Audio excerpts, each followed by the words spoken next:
lehenengo mailan, lehenengo mailan, egon zen proiektu bat ditzen zela Pulumpa. Eta, baina bakarrik izan ziren 3 egun urtean, lehenengo hirulekoan, bigarrena eta hirugarrena. Asko goratzen lehenengo saioa, izan zelako nire laguneko nire zagotu beharren. Orduan, eskatu ziren ea berarekin jaten nintzen, bikoteka eta hori. Eta egun hori bereziki gogoratzen dut lagunak egin dituelako, berrian nintzelako. Eta nahiko ondo pasatzen genuen Pulumpan eta hori. Eta azkenengo egun ere bai, euria egin zuela beraz ezin izan ginen kondatzen joan. Eta baltzetara ego ginen guztiak.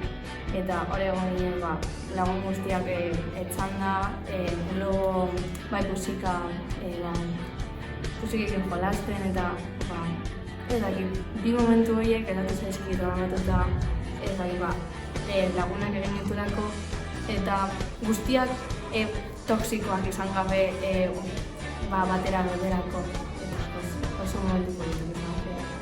Egon naiz 3 ikastola desberdinetan. Orduan, badaukat esperientzia lagunak atzean usteak, baina aurten garenez nagusiagoak, mentalki eta guztiz. Uste dut denbora joan ahala, lagun batzuk joango direla, baina beste batzuk nire bizitzan gentuko direla, eta espero dut nintzen.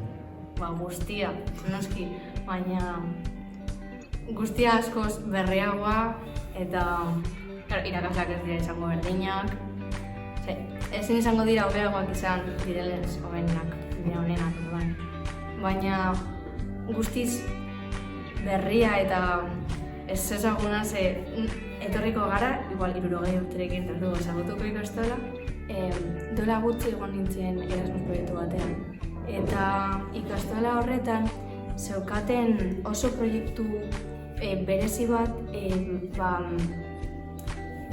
pertsonak, berezitasunak zituzten pertsonetan.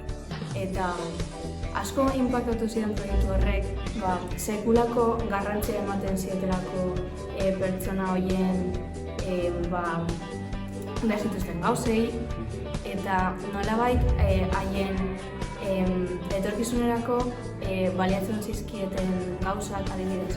Batek izan nahi bazuen okindegi batean lan egin zuen, antolatu zuten okindegi bat bertan, baina gauzak saltzeko eta haien produktuak egiten zituzten, eta asko gustatu zitzaidan bizitza errealerako prestatzen zituzten oso forma errealistan.